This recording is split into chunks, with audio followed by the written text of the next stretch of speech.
Well, look at that. The king tried to flex. He stood taller. He raised his voice. He tightened his grip on the crown like it was welded to his skull. And you smiled. Not loud, not arrogant, not impressed. Just a quiet, deliberate smile. And in that moment, something broke. Because power doesn't collapse when it's attacked. Power collapses when it's seen. He thought the throne made him real. He thought the walls echoed his importance. He thought fear was loyalty and silence was obedience. He thought noise meant dominance. But you didn't react. And that's when it started. You see, kings are trained for rebellion. They're trained for war. They're trained for threats, violence, betrayal. They are not trained for indifference. They are not trained for someone who watches without blinking, someone who listens without flinching, someone who doesn't bow, not out of defiance but out of clarity. He flexed. You observed. He roared. You calculated. He waved power like a weapon. You watched it rust in his hands. And when you laughed, just once soft, controlled. Precise. The illusion cracked. Not because you mocked him, but because your laugh said something far more dangerous. I see you, and you are not enough. That sound didn't echo through the hall. It echoed through his identity. Because the truth kings never prepare for is this. Fear doesn't create authority. Noise doesn't command respect. And dominance evaporates the moment someone refuses to believe in it. He thought his crown made him untouchable. He thought intimidation was armor. He thought money, guards, titles, walls made him solid. But power is not metal. Power is not gold. Power is not volume. Power is belief. And belief is fragile. You didn't argue with him. You didn't challenge him. You didn't expose him publicly. You simply existed calm, still, unmoved. And that was the most violent thing you could have done. Because when someone doesn't react, the performance collapses. Every step he took after that felt heavier. Every word sounded hollower. Every command required more force than before. Why? Because somewhere deep inside, he felt it. The chill, that quiet terror that crawls up the spine when a king realizes, they are not afraid of me. Not feared. Not respected. Not even remembered. Because your gaze didn't resist him. It erased him. The statues they built for him suddenly looked smaller. The stories sounded exaggerated. The throne felt empty, even while he sat on it. And the room shifted. Guards who once trembled began to hesitate. Advisors who once praised began to whisper. Walls that once echoed his name now swallowed it. Not because you took anything, but because reality started bending toward someone else. You. He had armies. You had patience. He had money. You had presence. He had fear. You had inevitability. And inevitability doesn't rush. It doesn't shout. It doesn't prove. It waits. While he tried to dominate the moment, you mastered time. While he tried to control perception, you controlled yourself. While he performed power, you embodied it. That's when he started unraveling. Not loudly, not dramatically, internally. Because kings survive on reflection. They need eyes. They need reactions. They need validation disguised as loyalty. And you gave him none. You didn't feed the illusion. So the illusion began to starve. He started flexing harder, talking louder, threatening deeper. And every escalation made it worse. Because desperation smells. And power, real power, never smells desperate. You didn't confront him. You didn't expose him. You didn't even acknowledge the game. You let him play alone. And nothing terrifies a ruler more than an empty audience. Do you understand what you did? You didn't defeat the king. You ended the agreement. You reminded the room, without words, that a crown is just metal, that a throne is just furniture, that authority is a story people choose to believe. And the moment someone stops believing, the story dies. The guards felt it. The advisors felt it. Even the walls felt it. Because silence isn't emptiness. Silence is space. And space is where power moves. He had rules. You had awareness. He had reaction. You had restraint. He moved first because he was scared. You waited because you understood the board. Kings think dominance means acting early, but true dominance moves last, when the outcome is already sealed.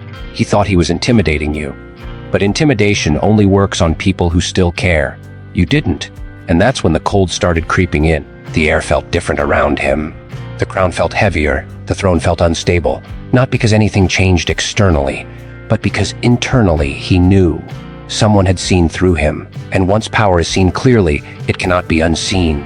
He began haunting his own kingdom like a ghost, still present, but no longer central, still speaking, but no longer commanding. Every word required effort. Every glare demanded confirmation. Every step asked the room, "Do I still matter?" And the room didn't answer, because attention had shifted toward the one who didn't chase it, you. You didn't want revenge. You didn't want validation. You didn't need applause. You understood something deeper. The most dangerous person in any room is the one who doesn't need the room, and that's why the collapse began. Not with violence, not with rebellion, not with chaos, but with recognition. People started wondering, was he ever powerful, or were we just afraid to question it? And that question, that single, quiet doubt, is more lethal than any blade, because fear dies the moment it's questioned. He tried to reclaim control, tried to roar again, tried to remind everyone who he was. But the sound didn't land, because once belief shatters, volume becomes noise, and noise becomes background. He thought dominance meant being loud. You knew dominance means being undeniable.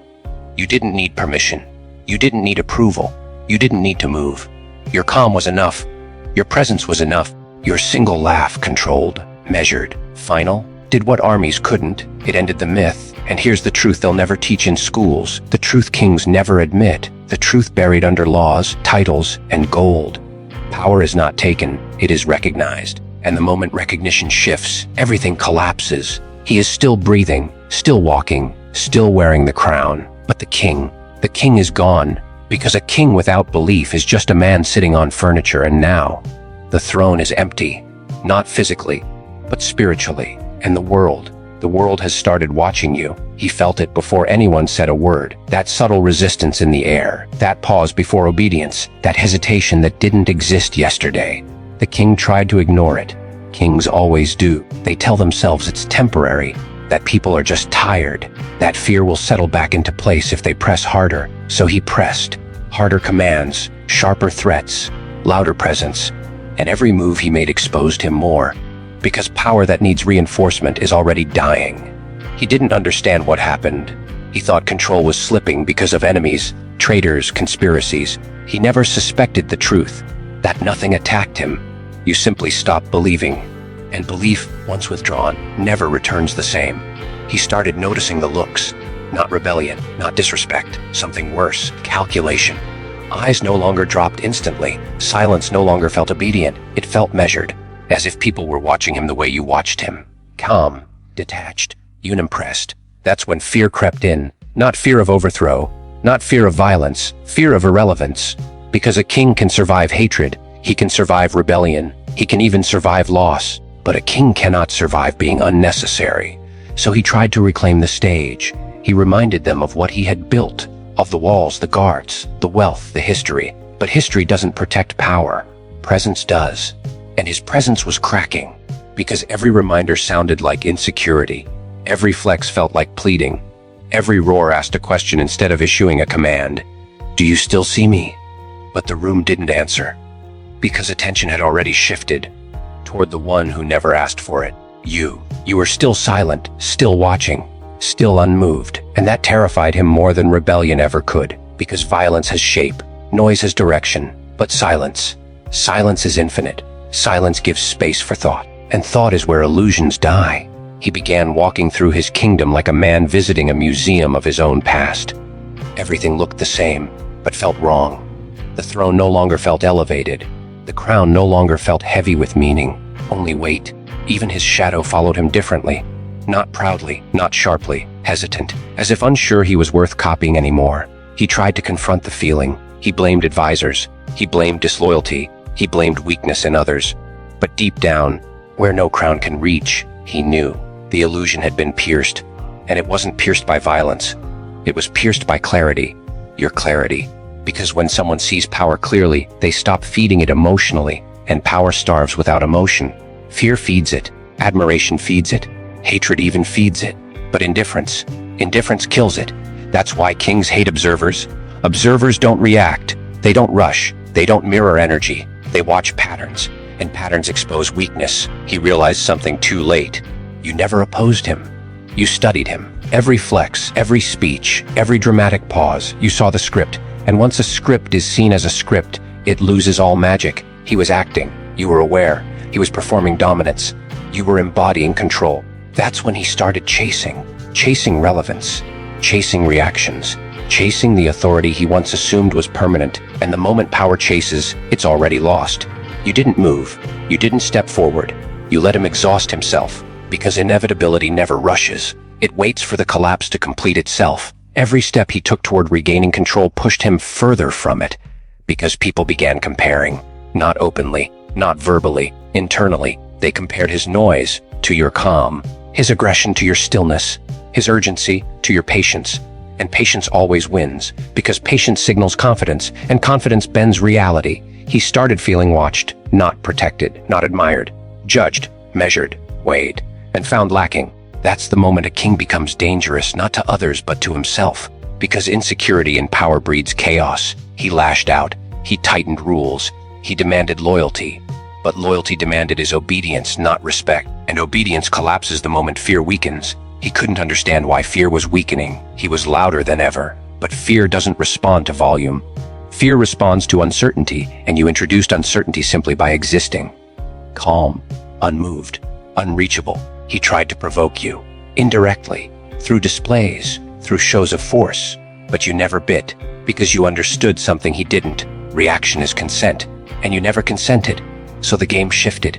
The throne became a spotlight, and he was exposed under it, every weakness magnified, every flaw highlighted. Meanwhile, you remained in shadow, not hiding, observing, because shadows don't mean absence, they mean depth. He had power that needed maintenance. You had power that needed nothing. That's when whispers changed tone. Not fear whispers, not praise whispers. Speculation. Eyes, he's still the one? Was he ever? Who actually holds this place together? Dangerous questions. Questions that destroy empires faster than armies. He felt it slipping. Not dramatically, not suddenly. Gradually, like sand through fingers. And the more he tried to grip it, the faster it fell. Because power that is squeezed suffocates. You never squeezed, you allowed. Allowed the illusion to collapse naturally. Because truth doesn't attack lies, it replaces them. He began haunting his own halls. Still alive, still present, but already gone. Because meaning had shifted. The crown was still there, but no one felt it. The throne was still there, but no one believed in it. And belief, once gone, never returns. You didn't take his place. You didn't sit on the throne. You didn't need to. Because true dominance doesn't need symbols. It doesn't need seats or crowns. It needs recognition. And recognition had already chosen you. That's when the room began bending. Not visibly, energetically. Conversations paused when you entered. Eyes followed, not out of fear, but curiosity. Who is this? Who doesn't flinch? Who doesn't perform? Who doesn't need to prove? He noticed, and that was the final crack. Because nothing destroys a ruler faster than realizing he is no longer the center. He was still breathing. But the king was already a memory, and memories don't command. They fade. Slowly. Quietly. Inevitably. You didn't rush the ending. You never do. Because those who understand power never interrupt collapse. They let it finish. By the time he understood it, there was nothing left to save. No revolt. No coup. No blade at his throat. Just absence. Absence of fear. Absence of attention. Absence of meaning. The most brutal ending a king can face. He woke up one morning and the world felt heavier. Not because it changed, but because it stopped responding. Commands were still given, but they landed differently.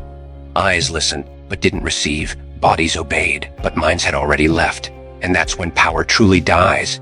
Not when it's challenged, but when it's tolerated. He could feel it in the pauses, that half-second delay before people moved. That slight tilt of the head, as if measuring, not submitting. They weren't afraid anymore. They were deciding. And kings do not survive decisions. He tried to reclaim the narrative.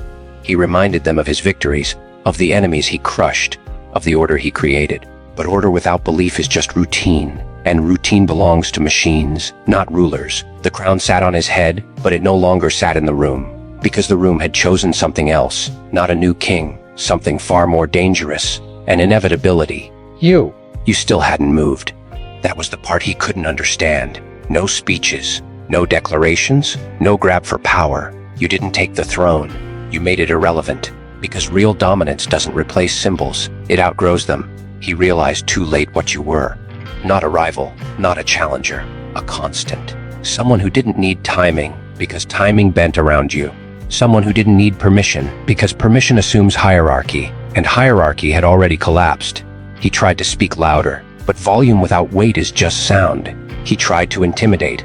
But fear without belief is theater. He tried to punish. But punishment without authority is cruelty, and cruelty exposes weakness. Every move betrayed him, because desperation leaks, and people smell it. You never smelled desperate. You smelled inevitable.